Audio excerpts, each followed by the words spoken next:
పండగ పూట జర్నలిస్టుల ఇళ్లలోకి వెళ్లి అరెస్టు చేయడం ఏంటని హరీష్ రావు మండిపడ్డారు. నిబంధనలు పాటించకుండా కనీసం నోటీసులు ఇవ్వకుండా ఎలా అరెస్టు చేశారని ప్రశ్నించారు. జర్నలిస్టులేమీ క్రిమినల్స్, టెర్రరిస్టులు కాదని స్పష్టం చేశారు.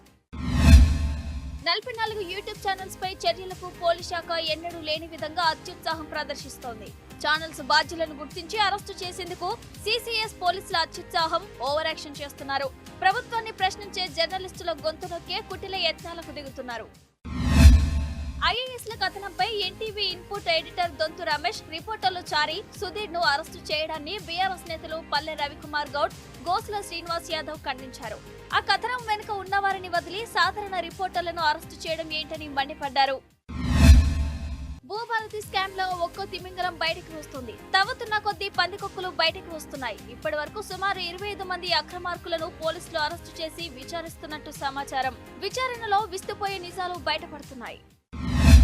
పొంగల్ సందర్భంగా ప్రతి ఇంటి ముందు రంగవల్లులు సప్తవర్ణ శోభితమై కనువిందు చేస్తుంటాయి. బీఆర్ఎస్ హయాంలో జరిగిన సంక్షేమ పథకాలతో వేసిన ముగ్గు ఆకట్టుకుంటోంది. మధ్యలో కేసీఆర్ అని రాసి చుట్టుపక్కల పథకాల పేర్లను రాశారు. సూర్యాపేట జిల్లాలో ఘనంగా భోగి వేడుకలు జరిగాయి. పలు వార్డులలో జరిగిన భోగి వేడుకల్లో మాజీ మంత్రి జగదీష్ రెడ్డి పాల్గొన్నారు.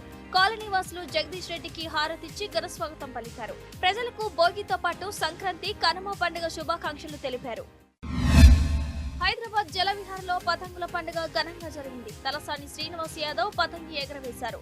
తనకు చిన్నప్పటి నుంచి పతంగి ఎగరవేయటం అంటే ఇష్టమని తెలిపారు. ప్రజలకు భోగి పండుగ శుభాకాంక్షలు తెలిపారు. తలసాని వెంట బీఆర్ఎస్ ఎమ్మెల్యే ముఠా గోపాల్ ఉన్నారు. నాగర్ కర్నూలు జిల్లా అచ్చంపేటలో సంక్రాంతి సంబరాలు అంబరాన్నంటాయి. పాత బజార్లో మహిళలంతా భోగి మంటలు వేసి నృత్యాలు చేస్తూ పండగ ఉత్సాహాన్ని చాటుకున్నారు. చిన్న పెద్ద తేడా లేకుండా అంతా కలిసి గ్రామీణ సంస్కృతిని ప్రతిబింబించేలా సంబరాలు నిర్వహించారు. ములుగు జిల్లా మేడారం సమ్మక్క సారలమ్మ గుడి మేలిగ పండుగ ఘనంగా జరిగింది. ఆదివాసీ పూజారులు సమ్మక్క పూజా మందిరాన్ని శుద్ధి చేసి అమ్మవారి పూజా సామాగ్రిని శుభ్రం చేశారు. అనంతరం ఆడపడుచులు గుడిలోని గద్దెను పుట్టమట్టితో అలికి రంగురంగుల ముగ్గులు వేశారు.